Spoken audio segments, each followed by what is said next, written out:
रही, मैं राम जी को मिथिला लेकर के आऊंगा।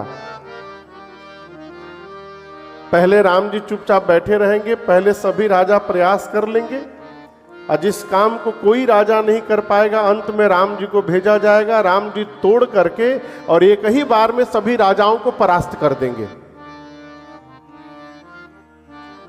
वशिष्ठ जी पूछे हम क्या करेंगे?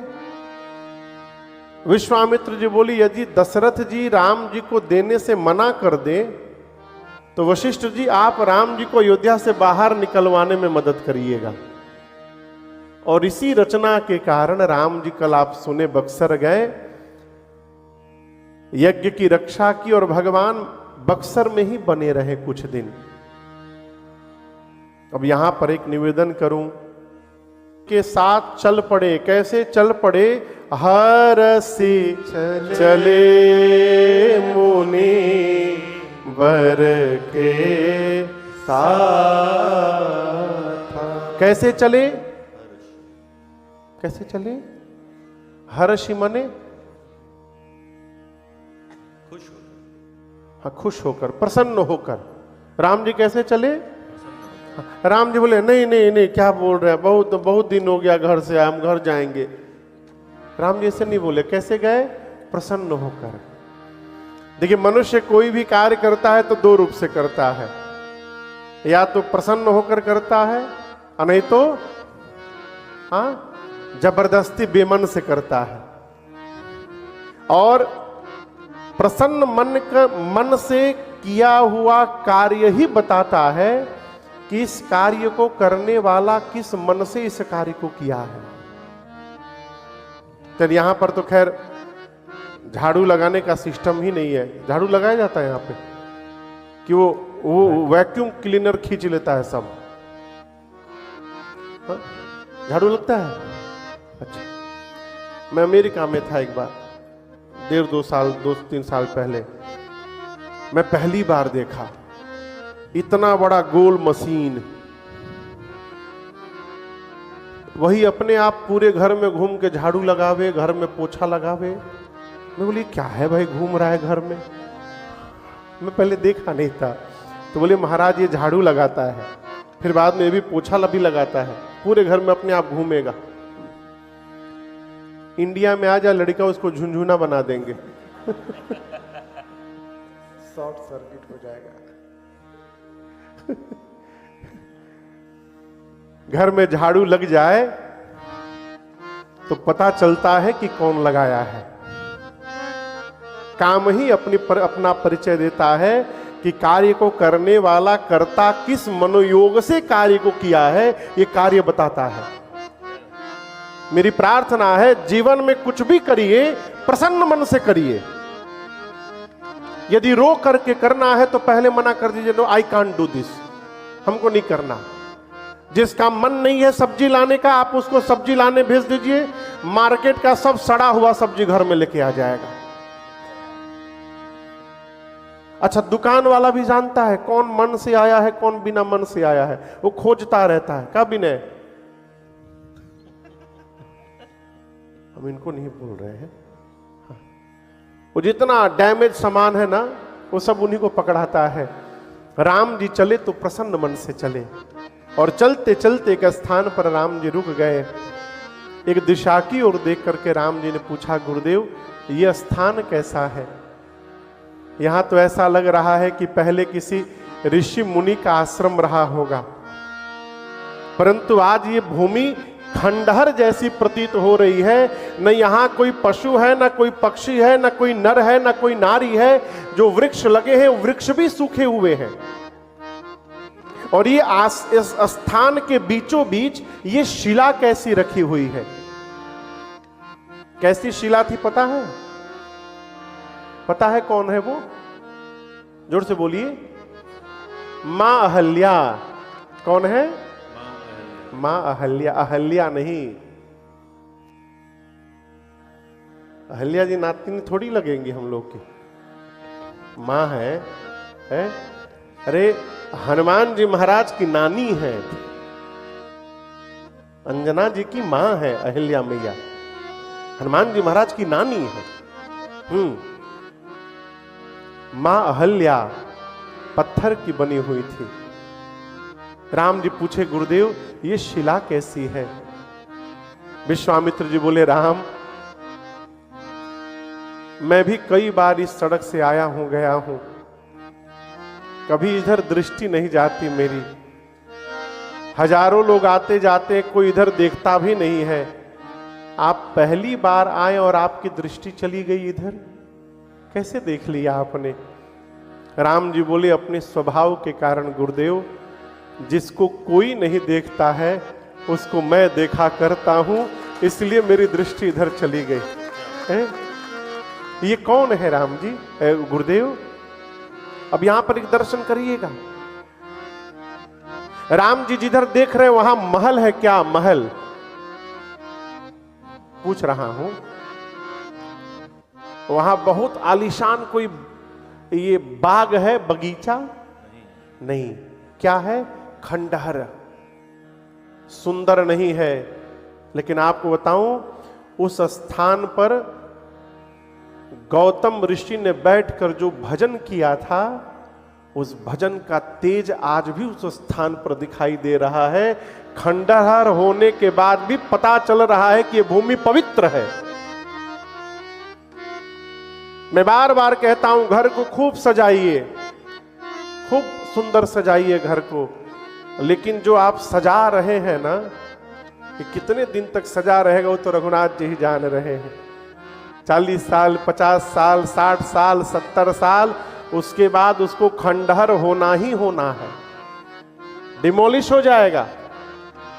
लेकिन आप यदि अपने घर में झोपड़ी में भी बैठकर भजन कर देंगे तो उस भजन का प्रताप 1000 वर्ष बाद भी वहां दिखाई पड़ेगा कि इस भूमि पर कभी किसी ने भजन किया होगा। और उस भजन के तेज के कारण राम जी उधर देख लिए। पूछा गुरुदेव ये कौन है? गोस्वामी जी कहते हैं सकल कथा मुनि कहा अभिषेक ही। विश्वामित्र जी ने राम जी को कौन सी कथा सुनाई? सकल कथा। कौन सी कथा सुनाई? सकल माने सब, पूरी कथा। राम जी पूछे who is she? Vishwamitra ji ने पूरी कथा सुना दी। कौन सी कथा सुना दी? विश्वामित्र जी जाने, राम जी जाने, हम वहां नहीं थे। जब विश्वामित्र जी सुनाए तो वहां हम नहीं खड़े थे, हम कैसे बताएं कौन सी कथा सुना दी? अच्छा आप बताओ, आपको पता है कि अहल्या जी ने क्या अपराध किया था? मैं पूछ रहा हूं, कितने लोगों को पता है? अच्छा है किसी को पता नहीं है। हाँ, नहीं पता है तो जानने का भी प्रयास मत करिएगा। गोस्वामी तुलसीदास जी को पता था, लेकिन लिखे क्यों नहीं? छिपा गए मर्यादा के कारण। जिस बात से किसी के चरित्र पर दाग दिखाई देने लगे, उस बात को न कहना धर्म कहलाता है, वहां मौन हो जाना चाहिए। आप बहुत बड़े विद्वान हैं, अच्छी बात है, लेकिन ऐसा भी ना बोलिए कि किसी पर दाग दिखाई देने लगे, वहां मौन हो जाइए। गोस्वामी जी छिपा गए। गोस्वामी जी चाहते तो अर्धाली में लिख सकते थे, लेकिन छिपा गए, उसको ढक दिए। बोले राम गौतम नारी श्राप बस,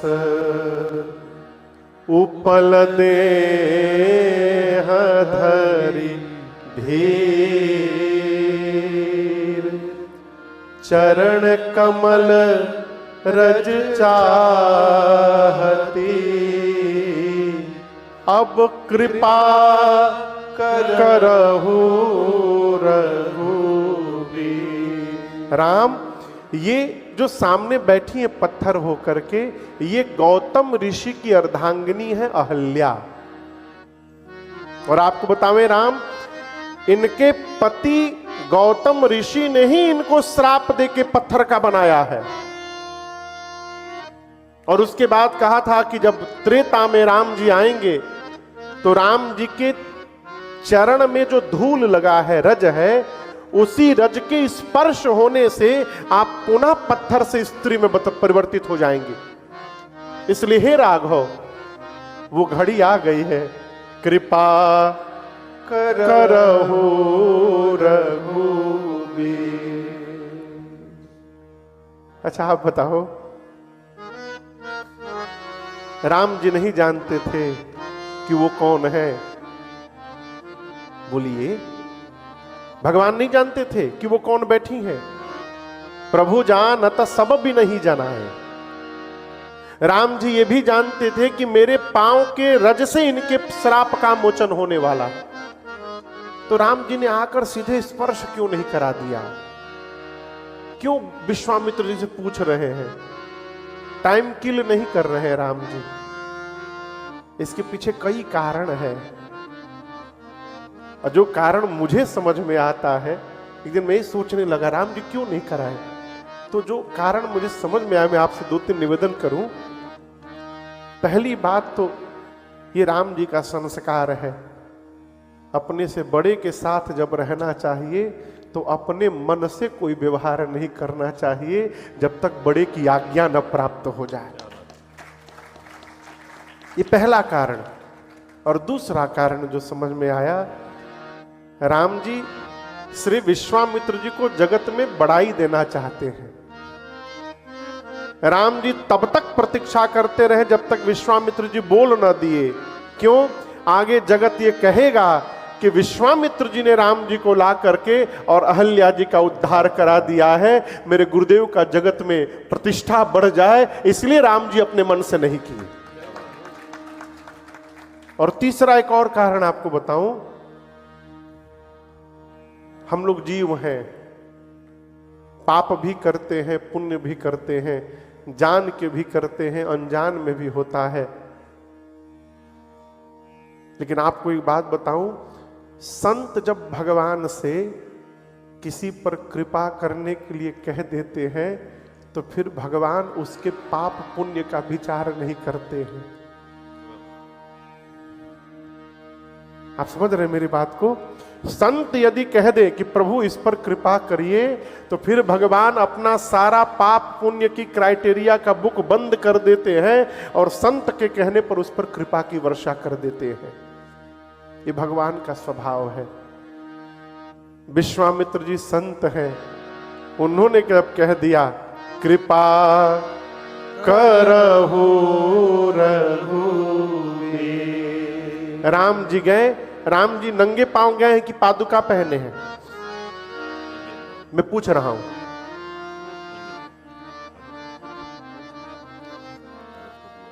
वन में जाएंगे तब ना नंगे पांव जाएंगे, अभी पादुका पहने हैं। तो पादुका पहने तो धूल लगा होगा। कहिए, आप जूता मोजा स्लीपर पहन के चलेंगे तो सड़क का धूल लगेगा पांव में? नहीं लगेगा। और उन पर धूल चाहिए। तो राम जी गए, अहिल्या जी के पास पादुका निकाले, और मेरा एक मन कहता है ना, राम जी पांव रखे नहीं। देखिए, राम जी ऋषियों को दंडवत करते हैं, अहिल्या जी ऋषि पत्नी है, तो राम जी ऋषि पत्नी पर पांव कैसे रख देंगे?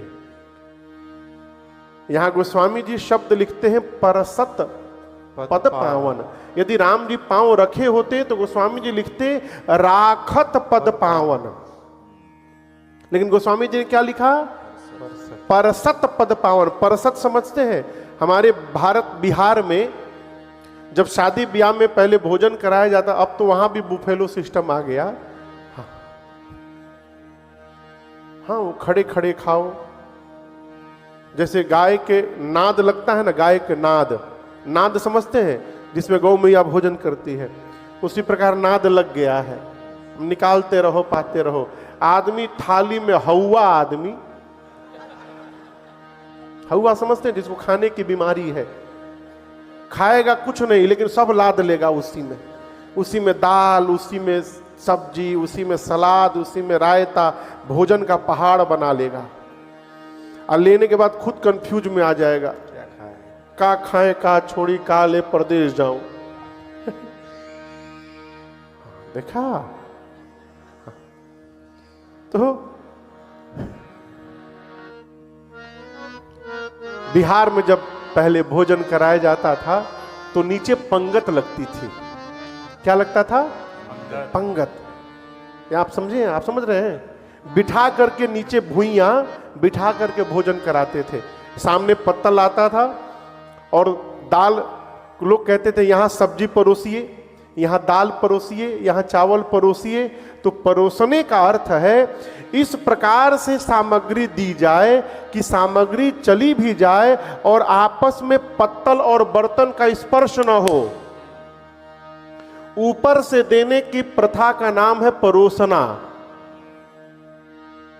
समझ रहे हैं आप लोग? अब जैसे ये थाली है तो यदि इसमें थाली जूठा है, हम खा रहे हैं और इसमें दाल दिया जाएगा तो दाल सटा करके नहीं दिया जाएगा, फिर ये बर्तन भी जूठा हो गया। ऊपर से दाल दिया जाएगा। ये ऊपर से देने के नियम को कहते हैं परोसना। यहां गोस्वामी जी संकेत करते हैं, राम जी ने चरण रज को परोस दिया है। पर बुला चला, उधर से बुला चला, दोनों बुला बुला मिलके बुलबुला हो गया।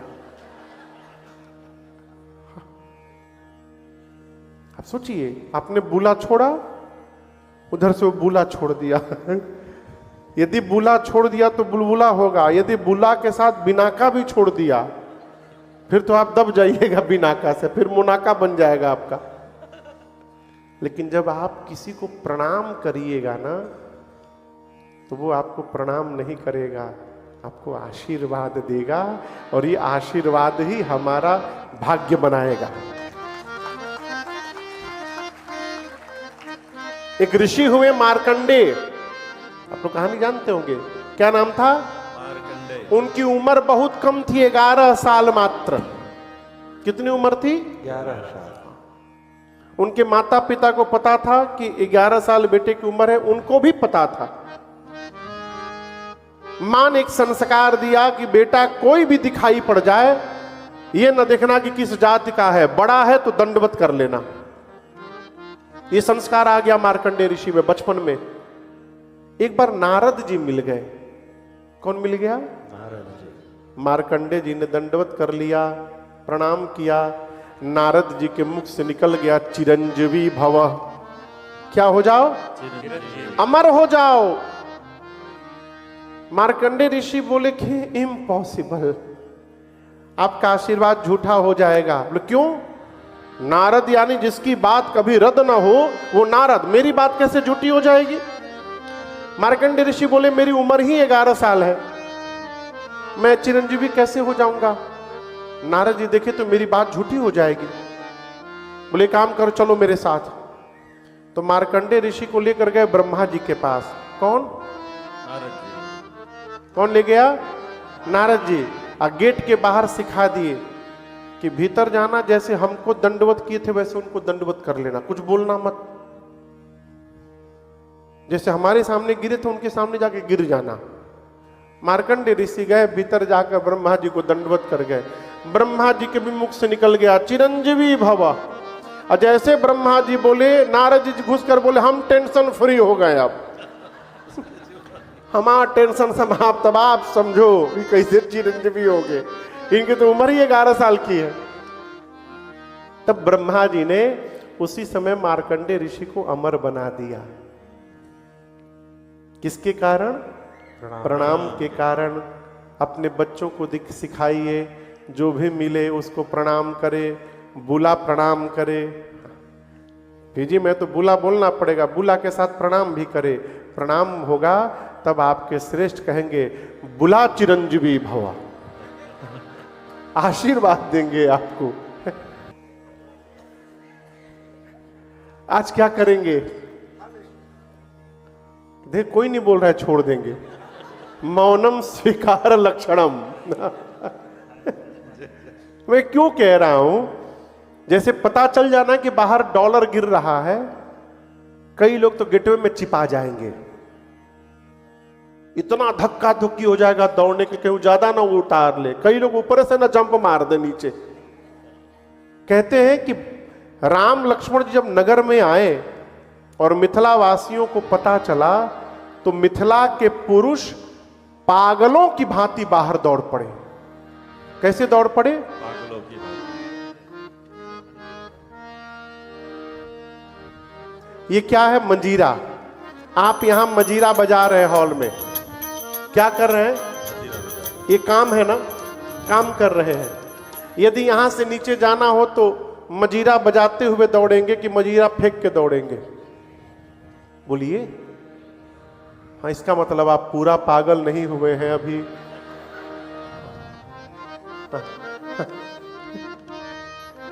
आप पूरा पागल नहीं हो गए।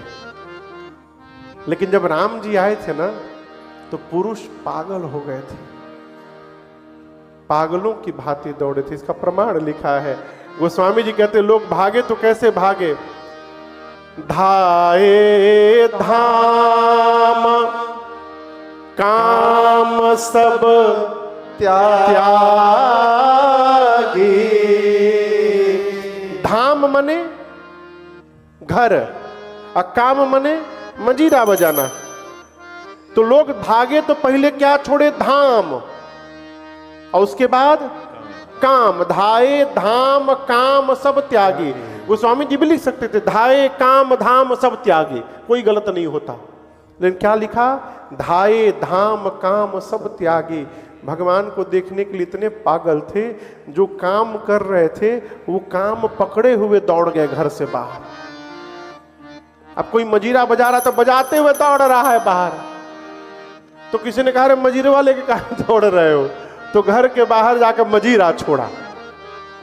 क्या पागलपन है देखने के लिए। मानो जन्म जन्म का दरिद्र जैसे खजाना लूटने के लिए दौड़ पड़े, वैसे मिथिला के लोग मेरे ठाकुर जी को देखने के लिए दौड़ पड़े हैं। सखियां घर के छत पर जाके खड़ी हो गई, आपस में बात करती हैं सखियां, कितने सुंदर हैं ये, बिल्कुल ब्रह्मा जी जैसे लग रहे हैं। किसके जैसे?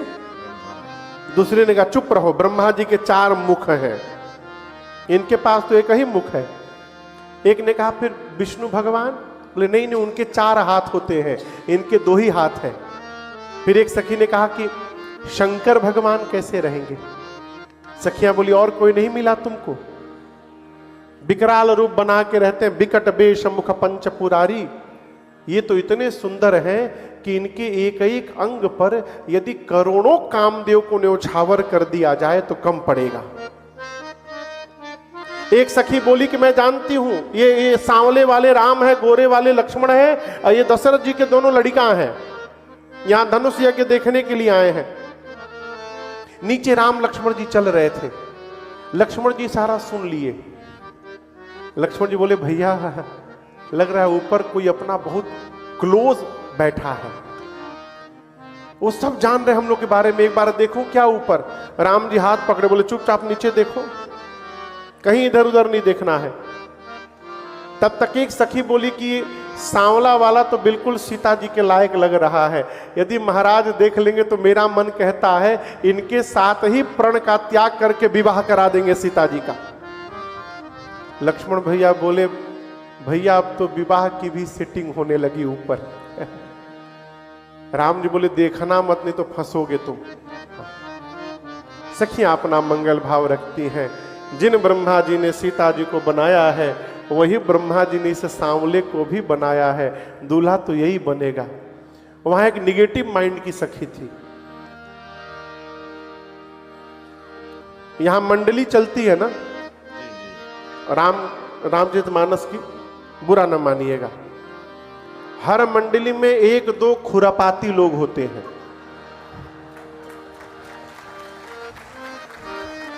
अब कोई अपने ऊपर ना ले लेगा भाई, उसका काम ही है केवल निगेटिव बात करना। सखियां कह रही है कितना अच्छा होगा, विवाह हो जाएगा, सीता जी का इनके साथ आनंद होगा। तब तक एक सखी बोली कैसे हो जाएगा? अरे बोली है एक सखी राम को देख कर रच दिए हैं विधाता ने जोड़ी सुघर, पर ये धनुष कैसे तोड़ेंगे हैं बारे कुंवर कितने छोटे हैं, इनसे धनुष हिलेगा भी नहीं। ये राम जी धनुष कैसे तोड़ेंगे, हैं बारे कुंवर मन में शंका बनी की बनी रह गई, ये धनुष कैसे तोड़ेंगे, है बारे कुंवर। सखी ने कहा कितने छोटे, इनसे धनुष हिलेगा भी नहीं। तब तक दूसरी सखी बोली, चुप रहो, नहीं आता है तो नहीं बोलना चाहिए। हाँ। अरे बोली दूसरी सखी, छोट देखन में है पर चमत्कार इनका, तू नहीं जानती पर चमत्कार इनका, तू नहीं जानती।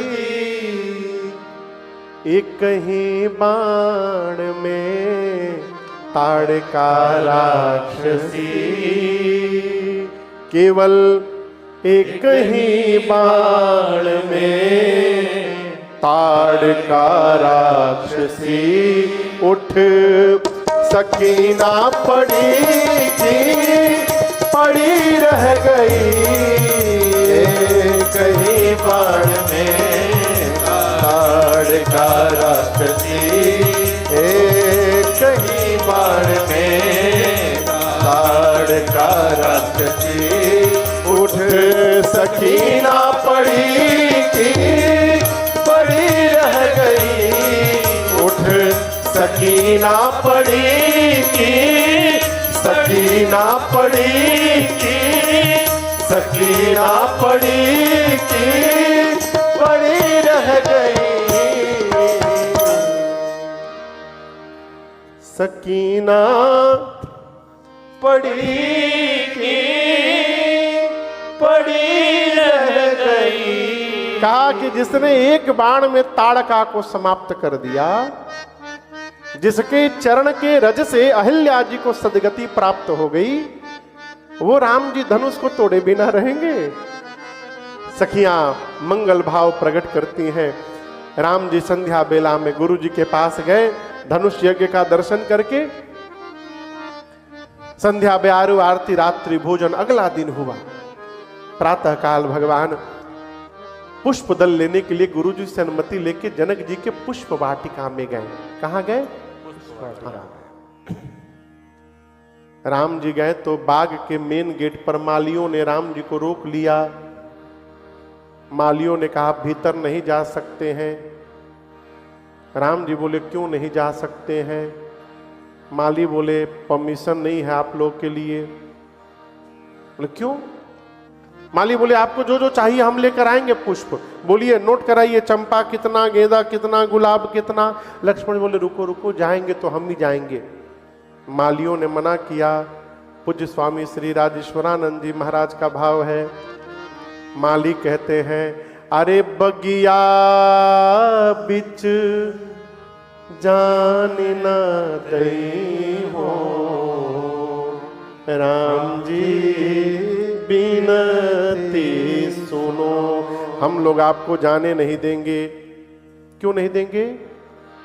अरे आप कहिए ना, दल फूल तोड़ी हम लई हो, राम जी बिनती सुनो। माली बोले हमने सुना है आपके पांव के स्पर्श से एक पत्थर स्त्री बन के उड़ गया था। आप लोग सुने हैं ये बात? पांव से जादू से पत्थर स्त्री में बदल गया। सुने हैं कहानी? मैं पूछ रहा हूं किस दिन सुने थे? हाँ आज ही सुने थे हम। इसका मतलब सुन रहे हैं आप लोग। हाँ। लक्ष्मण जी बोले तो? माली बोले इसी बात का डर है, यदि वो पांव का जादू कहीं हाथ में भी हो तो राम जी जाकर पेड़ पौधा छुएंगे, हमारे से सारे पेड़ पौधा उड़ जाएंगे। हम इतना बड़ा रिस्क लेने वाले नहीं है। लक्ष्मण जी बोले आपका कोई पौधा नहीं जाएगा। माली बोले एक और खतरा है। जैसे राम जी भीतर जाएंगे, राम जी का चेहरा पुष्प जैसा है और बाग के सारे भौरे कंफ्यूजन में पड़ जाएंगे, असली पुष्प कौन सा है।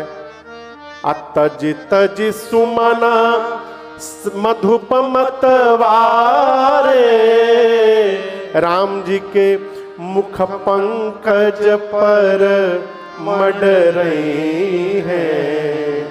राम जी बिनती सुनो। आप निकल रहा है, गरम है, साथ में चम्मच रखा हुआ है, काजू नहीं पड़ा है उसमें तो भैया बोल रहे हम नहीं खाएंगे उसमें काजू, इनको काजू से एलर्जी है, इसलिए बोला काजू नहीं पड़ा है। हाँ। और मान लीजिए किसी को डायबिटीज 500 हो गया हो, उसी दिन सुबह उस टेस्ट कराया 500 डायबिटीज, और उसी दोपहर में गुलाब जामुन प्लेट में आ जाए, उसकी क्या मानसिक स्थिति होगी कल्पना करिए। बेचारा कितना प्रेशर में होगा आप सोच नहीं सकते। खाएं कि रहने दें, बताओ कल आ गया होता, हमको पता नहीं था 500 है, खा लिया होता कल मैं। अब एक बार देखेगा फिर हटाओ, मन खराब हो रहा है, फिर दोबारा देखेगा। ये बार बार देखना और हटाना, इस प्रोसेस को कहते हैं ललचाना। समझ रहे हैं? मां के सामने प्रभु आके खड़े भय, मां के नेत्र ललचाने लगे।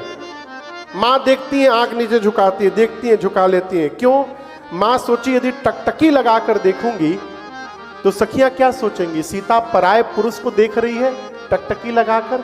मारे शर्म के मां नहीं देख पा रही, तो मां ने एक बीच में उपाय निकाला।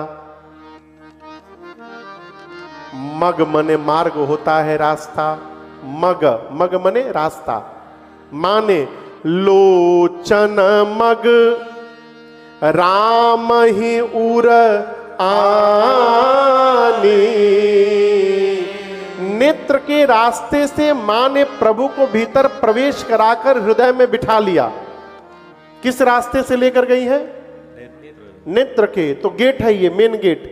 मां सोची यदि मेन गेट खुला रखेगा तो रखूंगी तो भाग जाएंगे, तो गेट बंद कर दो। तो दीन है पलक कपाट सयानी।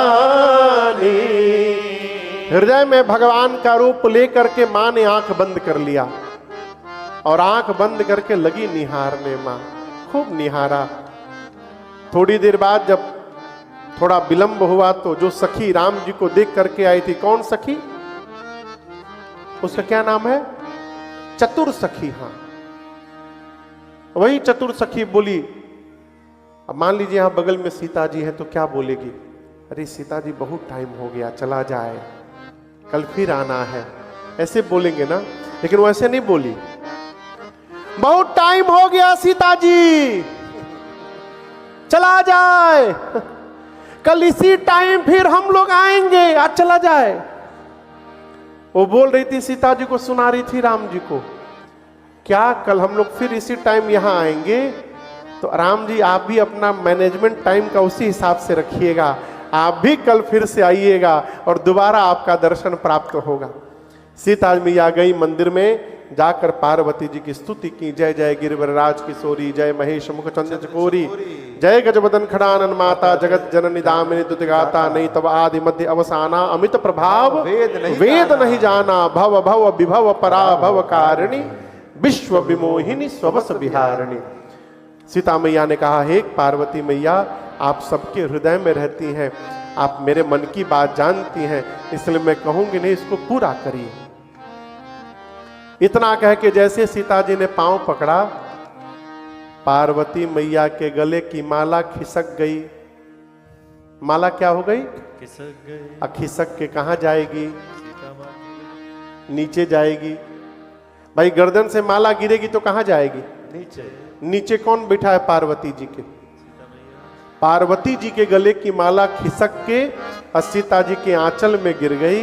यहीं पर सीता जी को पार्वती जी का आशीर्वाद मिल गया। मंदिर में गए, पुजारी जी बिना मांगे यदि पुष्प दे रहे हैं, इसका मतलब वो ठाकुर जी दे रहे हैं, आपकी मनोकामना पूरी हो गई। हाँ, कोई टेक्निक लगा के माला ना गिराएगा कि महाराज जी बोले माला अपने आप गिर जाएगी तो आशीर्वाद, तो माला धीरे से बांधे, डोरी से बांधे रखे, और जैसे झुके खींच दिए, गिर गया, गिर गई माला। यही सब चलबे ना। पार्वती जी ने कहा, सीता जी मनु जाहिरा चेऊ मिले सोबर, सहज सुंदर सावरो, करुणा निधान सुजानशील, स्नेह जानत रावरो, एहि भांति गौरी अशीष सुनिसिय, सही सही हर सियली, तुलसी भवानी पूज पुनि पुनि, मुदित मन मंदिर चले हाँ, मुदित मन मंदिर चले हाँ, मुदित मन मंदिर चले। पार्वती जी ने कहा, सीता जी आपके मन में जो रचे बसे हैं, जो सहज सुंदर सांवले रंग के हैं, वही आपको प्राप्त होंगे। सीता मैया बारंबार पूजन करके प्रणाम करके घर गई। इधर राम लक्ष्मण जी पुष्पदल लेकर के गुरु जी के पास गए, पूजन हुआ और राम जी ने सब बता दिया। गुरुदेव ने आशीर्वाद दिया है, सुफल मनोरथ हो तुम्हारे, राम लखन सुनि भय सुखारे। अगला दिन हुआ, आज धनुष यज्ञ का दिन है। विश्वामित्र जी के साथ राम लक्ष्मण जी रंग भूमि में पहुंचे और एक ही राम जी सबको अलग अलग दिखाई देने लगे। आप समझ रहे हैं? जो राजा अपने को वीर मानते थे, उनको राम जी परम वीर दिखने लगे। जो राक्षस नकली चेहरा लगाकर आए थे, उनको राम जी काल दिखाई देने लगे। जो भगत राजा थे, उनको भगवान दिखाई देने लगे। वो स्वामी जी कहते हैं, जिनकी रही भावना जैसी, प्रभु मूर्ति दिन देखी तैसी। सबने भावना के अनुरूप दर्शन किया। जनक जी महाराज ने विश्वामित्र जी को पूरे रंग भूमि का दर्शन कराया। किसका दर्शन कराया? पूरे रंग। ये देखिए यहाँ पर ऐसा बनाया है, यहाँ पर ये बना दिया है हमने। विश्वामित्र जी केवल एक शब्द बोले, दिव्य बनाया आपने, अद्भुत। ये नहीं बोले बहुत खराब बना दिया आपने। आप समझ रहे हैं? कोई भी आदमी अपना कोई सामान आपको दिखावे ना, प्रशंसा करिए। उसके कान प्रशंसा सुनने के लिए ही पूछ रहे हैं। अब जैसे कोई नया कपड़ा खरीद के लाया, पूछा कि कैसा लग रहा है, आप बोल दीजिए अद्भुत, वो नाचने लगेगा। जैसे बोला ठीक नहीं लग रहा है, सही में आंख दिखाइए अपना। आप समझ रहे हैं? हमारे महाराज जी कहते हैं प्रशंसा करिए। प्रशंसा क्या करिए? और याद रखिए, प्रशंसा करना भी स्वभाव है। यदि स्वभाव में नहीं है प्रशंसा करना, तो आदमी कभी प्रशंसा करने वाला नहीं है। कल से एक माइक तो हूं लेके बैठो वहां पर। एक घर में मैं महाराष्ट्र के साथ गया, नई नई बहू आई थी अभी घर में। महाराज ने सास से पूछा कि बहू ठीक है ना? माई का उत्तर सुनिए। बोली ठीक तो है महाराज, काम बहुत धीरे धीरे करती है। महाराज जी बोले खोपड़िया नहीं फोड़ी तहारी, शुक्र नहीं है, काम धीरे धीरे करती है, हमेशा कमी दिखाई देता है तुमको। बहुत डांटे महाराज जी सास को। अच्छा देखिए, प्रशंसा करिए। विश्वामित्र जी ने इतनी प्रशंसा कर दी, जनक जी बोले बाबा जी को सबसे ऊपर बिठाया जाए। सब मंचन ते मंचैक सुंदर विशद विशाल, मुनि समेत दो बंधु तह बैठा रे। सीता मैया आकर जयमाल लेकर अपनी मां के पास खड़ी हो गई। और अब जनक जी महाराज ने कहा बंदी जनों से कि मेरा प्रण सुनाया जाए राजाओं के बीच। बंदी जन जाकर भुजाओं को ऊपर उठाकर बोले, दीप दीप से आए आप समस्त राजा महाराजा, हम अपने महाराज के प्रण को सुनाने जा रहे, ध्यान से सुनिएगा। सोई पुरारी को दंड कठोरा, ये वही शंकर जी का कठोर पिनाक है जिसकी कठोरता पूरा विश्व जानता है।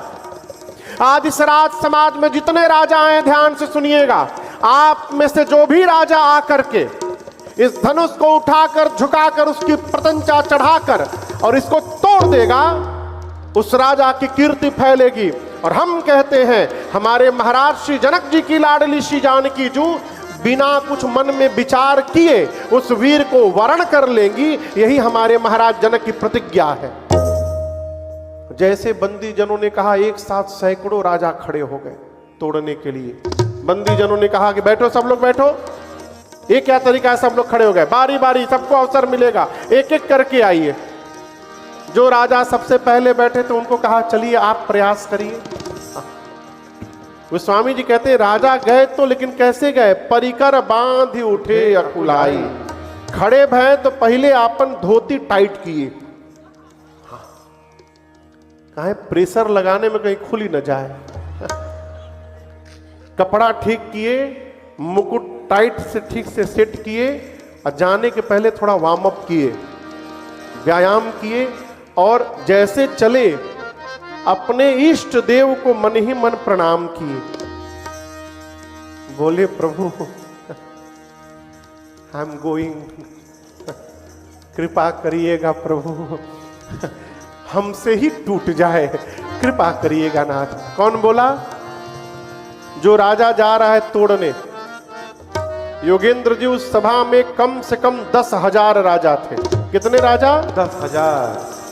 जब एक राजा अपने भगवान से बोला कि हमसे टूट जाए, तो जो 9,999 बैठे थे तुरंत अपने भगवान से बोले प्रभु बचाइएगा, इससे ना टूटने पाएंगे। अब कहां एक राजा, कहां हजारों राजा। बाबा कहते राजा चले हैं तमकी ताक तक धनु धराई उठाई न कोटि भांति बल कराई। करोड़ों प्रकार यत्न करते हैं, बैठकर, लेटकर, घसीटकर धनुष अपने स्थान से तिल मात्र नहीं खिसका। अंत में राजा धनुष को छोड़कर सिर नीचे झुकाकर जाने लगे। अब 2 नंबर की कुर्सी वाला राजा चला है। वो राजा पूरा व्यायाम करके मैं तोड़ दूंगा। तो जो राजा वापस जा रहे थे वो राजा मन में बोले हाँ जाओ जाओ जाओ जाओ ना, बुला बुला बोल दिए तुम उठा करके, सब बिना का तार निकलिए ही जा। एक एक करके राजा आए हो, तोड़ना तो दूर, किसी भी राजा ने धनुष को तिल मात्र भी इधर उधर नहीं खिसकाया। हाँ? एक राजा की बारी आई। चले जाइए, टाइम है अभी, 5 मिनट में आ जाइए, 2 मिनट में नहीं जाना कहीं। अच्छा ठीक, हमने तहरो प्रयास करे बका कहीं। एक राजा की बारी आई तो राजा खड़े हुए अपने स्थान पर, वहीं से धनुष को देखे, प्रणाम करके बैठ गए। बगल का राजा जोर से हंसा कायर है कायर। बोला कायर मत बोलना, मैं वीर हूं। बोला कैसे वीर हो, तुम तो तोड़ने भी नहीं गए। उस राजा ने कहा मैं तोड़ने नहीं आया हूं, हम राजा हैं, हमको लोग भूपति कहते हैं, और जिन सीता जी का विवाह होने वाला है वो सीता जी भूमि से जन्म ली हैं। इस संबंध से सीता जी हमारी बेटी कहलाएंगी। हम यहाँ बेटी से विवाह करने नहीं आए हैं, बेटी को आशीर्वाद देने आए हैं। ज्ञानी राजा गए ही नहीं, जिनके कछु विचार मन माही, चाप समीप महीप न जाही। मानो ऐसा लगा कि जितने राजा प्रयास करने गए, राजाओं के भुजाओं के बल को पीते पीते वो जो धनुष था और भारी हो गया हो। मनहु पाई भट बाहु बल अधिक अधिक गरु आई। जब किसी राजा से धनुष नहीं टूटा तो राजाओं ने वहां पर तुरंत मीटिंग की, आपस में प्लानिंग किया, मिल के तोड़ दिया जाए। सब लोग एक साथ मिल के तोड़ देते हैं। एक ने कहा फिर विवाह किसके साथ होगा? राजा ने कहा मिल के तोड़ देते हैं, उसके बाद आपस में लड़ी लेंगे, जो विनर होगा उससे शादी हो जाएगी। राजा बोले एक्सेप्ट है। कितने राजा थे? 10,000। 10,000 राजा एक साथ। ए जी भूप सहस दस एक ही बारा, भूप सहस दस एक ही बारा, लगे उठावन करही नटारा, लगे उठावन करही नटारा, लगे उठावन करही नटारा। 10,000 राजा लगे, 10,000, लेकिन धनुष तिलमात्र इधर उधर नहीं खिसका। सभी राजा धनुष के हाथों अपनी वीरता गंवा करके अपने अपने आसन पर सिर झुका करके बैठ गए। जनक जी महाराज को आवेश आ गया। जनक जी खड़े हो गए, सभी राजाओं से बोले दीप दीप से आए राजा महाराजा। क्या बोल रहे थे? अभी तोड़ देंगे। शर्म करिए, तोड़ना तो दूर, आप में से किसी भी राजा ने धनुष को तिलमात्र भी इधर उधर नहीं खिसकाया धरती से। और ऐसा ना समझिए मैं पहचान नहीं रहा हूं कौन आया है कौन नहीं आया है, मैं सबको जानता हूं। देवता यहां बैठे हैं आकर के, दैत्य बैठे हैं, मनुष्य बैठे हुए हैं।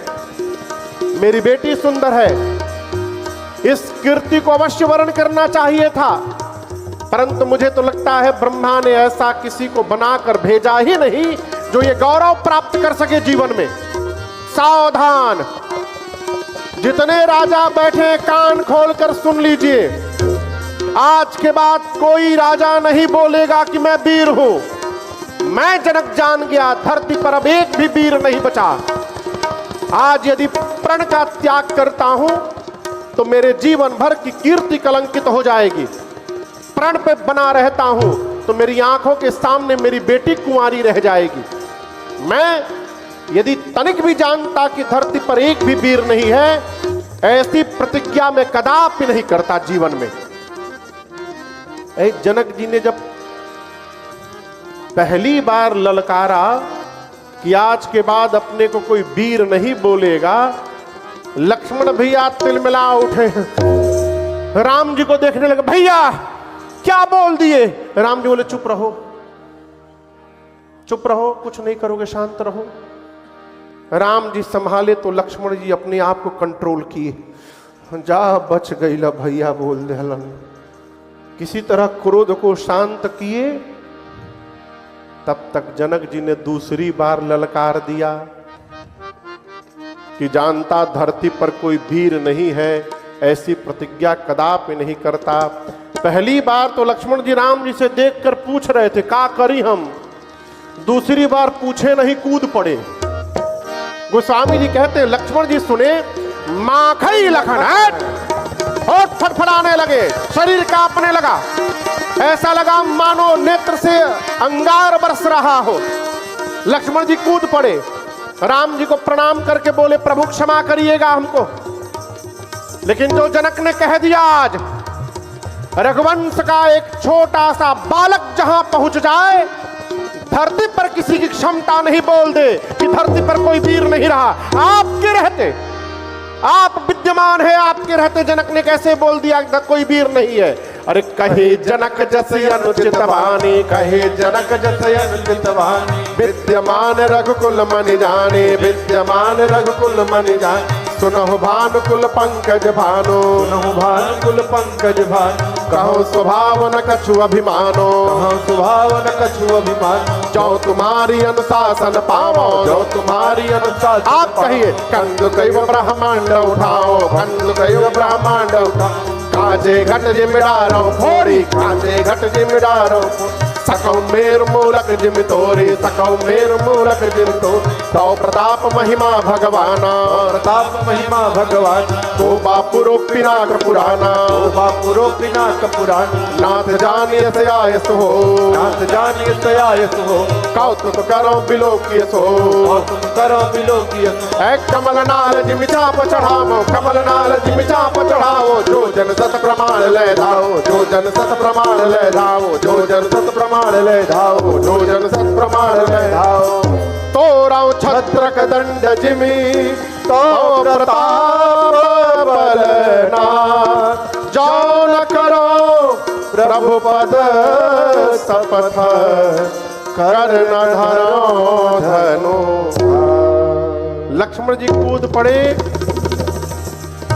बोले भैया आपके रहते हुए जनक ने कैसे बोल दिया धरती पर कोई वीर नहीं। आप बैठे हैं, आपके रहते आप बैठे रहिए, आप मत उठिए, केवल मुझे आज्ञा करिए। क्या कहा था जनक ने, कोई उठा नहीं पाया। पूरी सभा सुन ले, ये धनुष क्या चीज है। जिस प्रकार बच्चे गेंद उछाल देते हैं, मैं आज पूरा ब्रह्मांड हाथ में उठा लूंगा। केवल उठाऊंगा नहीं, कच्चे घड़े की भांति ब्रह्मांड को फोड़कर चूर्ण चूर्ण कर दूंगा। बच्चे जिस प्रकार खेत से मूली ले आते हैं, कहिए सुमेरु पर्वत को छिन्न भिन्न कर दूंगा। कमल के डंठल को बच्चे जिस प्रकार खंड खंड करते हैं, तोड़ दूंगा। बरसात में उगे छत्र को बच्चे जैसे पांव से रौंदते हैं, रौंद दूंगा। केवल उठाऊंगा नहीं, 100 योजन तक तोड़ कर दिखाऊंगा उठाकर। और यदि नहीं कर पाया प्रभु, आपके चरणों की सौगंध लेता हूं, जीवन में दोबारा कभी अपने हाथ में धनुष बाण को धारण नहीं करूंगा। लक्ष्मण जी गरजे, कहां कहां गरजे? मिथिला में। लेकिन पूरे ब्रह्मांड की गति देखिए। लखना सको वचन दे बोले, डगमगानी मही दे गज डोले, डगमगानी मही दे गज डोले, डगमगानी मही दे गज डोले। ए लक्ष्मण जी गरजे, बोले प्रभु कमल के डंठल को बच्चे जैसे खंड खंड करते मैं तोड़ दूंगा, छिन्न भिन्न कर दूंगा। लेकिन इतने आवेश में भी लक्ष्मण जी सावधान हैं। कहते प्रभु तोड़ दूंगा, लेकिन अपने बल के भरोसे नहीं, आपके प्रताप से करूंगा प्रभु, आपके आशीर्वाद से करूंगा। ये विवेक है। लक्ष्मण जी गरजे, पूरी धरती कांपने लगी, राजाओं के आसन डोलने लगे। राम जी और सीता मैया तो प्रसन्न हो गए। क्या सुंदर बोला है आज मेरा भाई है? जनक जी महाराज डरा गए। अरे राम, अभी छोटका खड़ा भया, पूरी धरती कांपने लगी। बड़का बैठा है, वो खड़ा होगा तो क्या होगा। अब विश्वामित्र जी लक्ष्मण जी की ललकार सुने तो विश्वामित्र जी अपने आसन से कूद पड़े, बोले वाह चेला वाह, का ललकारा है आज है। लक्ष्मण भैया पहुंच गए धनुष के पास, हाथ बढ़ा दिए हैं। राम जी से कहते हैं भैया कहिए तोड़ दूं। राम जी सोचे तोड़ना हमको है, ये छुटके तैयार है तोड़ने के लिए। विश्वामित्र जी राम जी से बोले अरे जल्दी बुलाओ, कहीं तोड़ी मत दे वो, जल्दी बुलाओ उसको। लक्ष्मण जी राम जी को देख रहे थे। तोड़ दूं? राम जी आंख से बोले कम हियर। जी से कहती है हे गणपति भगवान, आप लोग बताइए गणेश जी भारी है कि हल्के हैं? हाँ, किस पे चलते हैं? मूसक पर, चूहे पर।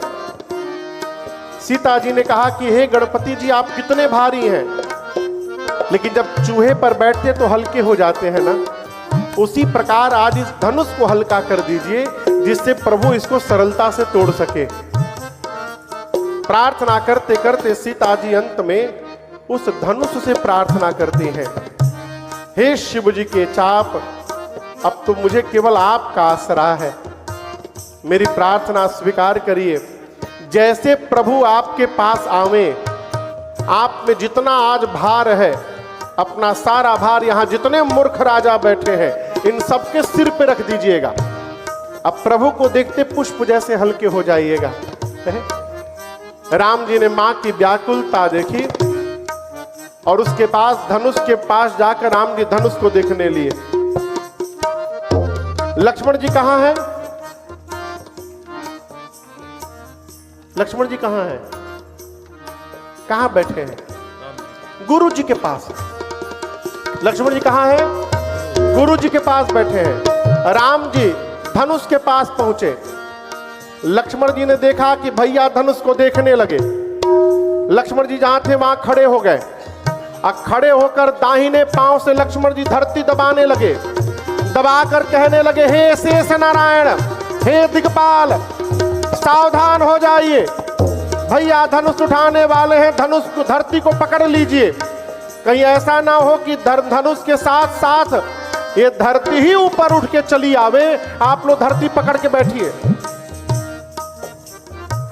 सब लोग राम जी को देख रहे थे, अब सब लोग लक्ष्मण जी को देखने लगे। आपस में लोग कहते चल का रहा है, तोड़ने गया है बड़का, ये छुटका क्यों पांव से धरती हुमच रहा है अपना। राम जी जाकर प्रभु ने धनुष को प्रणाम किया है, धनुष की परिक्रमा लगाई, धनुष के इष्ट भगवान शिव को प्रणाम किया, विश्वामित्र जी को प्रणाम करके आए थे। धनुष के पास जाकर अयोध्या में बैठे गुरुदेव भगवान वशिष्ठ जी को मानसिक प्रणाम किया और उसके बाद राम जी ने धनुष के ठीक सेंटर में बीच में हाथ रखा और जैसे राम जी ने धनुष लिया है उसी समय बिजली चमकी और जितनी देर के लिए बिजली चमकती है उतनी देर में ही चितमके उदामिनी जिमि जब लयो पुनि नभ धनु मंडल तम भयो लेत चढ़ावत खैचत गाढ़े काहू न लखा देख तब तार तेई जन राम मज धन तोड़ा भरे भुवन धुनि घोर कठोरा भरे भुवन धुनि घोर कठोरा भरे भुवन धुनि घोर कठोरा भरे भुवन घोर कठोरा रव रवि बाजी तजि मारग चले चिकर हृदय का जडोल मही कोल कूरुम तलमल सुरय सुर मुनि कर कान दीने सकल विकल विचार तो दंड खंड राम तुलसी जयति बचन उचार हाँ जयति बचन उचार हाँ जयति बचन उचार।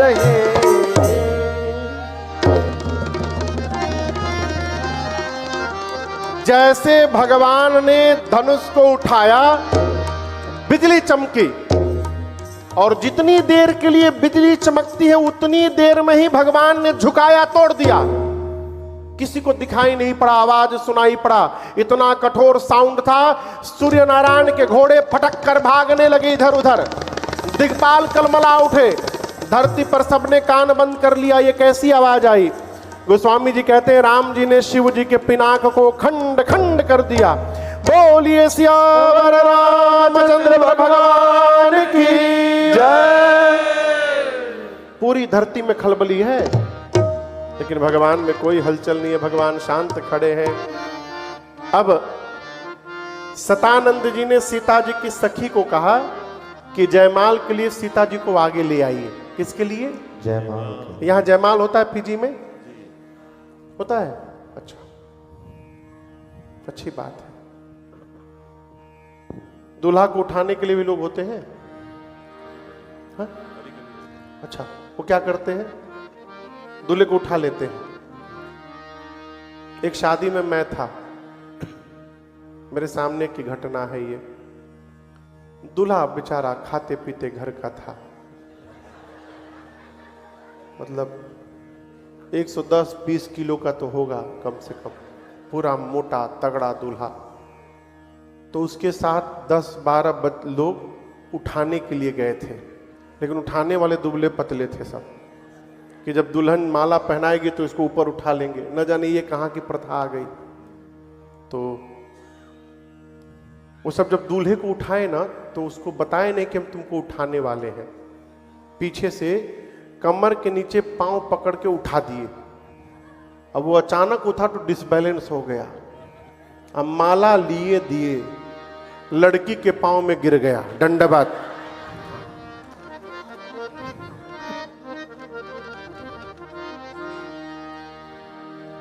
राम जी के पास सखियां सीता मैया को लेकर आई हैं। मां के हाथ में जयमाल है। चतुर सखी, ये चतुर सखी सब जगह है। गोस्वामी जी कहते हैं चतुर सखी लखी कहा बुझा। लखी कहा, लखी मने आंख से कहा, आंख के इशारे से।